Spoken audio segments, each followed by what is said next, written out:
এত সুন্দর নৌকা দেখে আমার একটা কথাই মনে পড়তেছে, সেটা হলো সেই মদিনার নৌকা। দে দে পাল তুলে দে, মাঝি হেলা করিস না, ছেড়ে নে নৌকায় আমি যাব মদিনা, ছেড়ে দে নৌকায় আমি যাব মদিনা। বঙ্গোপসাগরের বিশালতা আমাকে মুগ্ধ করেছে। এত বড় বঙ্গোপসাগর, এত বড় কক্সবাজার সমুদ্র সৈকত আমি আগে কখনো দেখিনি। আমি মুগ্ধ।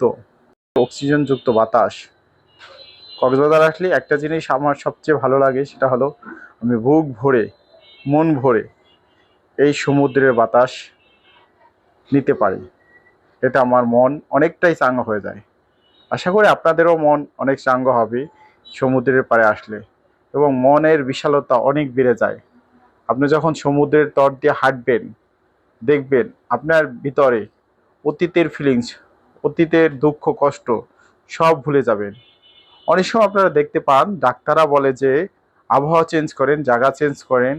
আসলে জায়গা চেঞ্জ করা, আবহাওয়া চেঞ্জ করা মানে হলো নতুন জায়গা ঘোরা। আর সেই জায়গাটা যদি হয় এই সমুদ্রের তটে, সমুদ্র বিচে, কত সুন্দর হাজার হাজার মানুষ এই সমুদ্রের পাড় দিয়ে হাঁটতেছে, কত সুন্দর ফিলিংস, কত ধরনের ছেলেমেয়েরা ছোট ছোট, এই যে ঘোরা দেখেন কত প্রকৃতি কত সুন্দর। এই প্রকৃতির মাঝে হাঁটলে মন এমনি ভালো হয়ে যায়।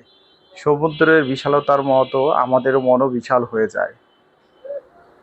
পৃথিবী যে এতটা সুন্দর জায়গা, এখানে যারা আনন্দ গুলো বুঝতে পারে তারা অনেক তৃপ্তি ধরে পৃথিবীতে বসবাস করতে পারে।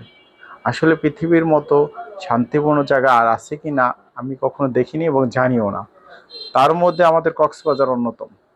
কক্সবাজার সমুদ্র সৈকত পৃথিবীর মধ্যে সবচেয়ে বড় সমুদ্র সৈকত।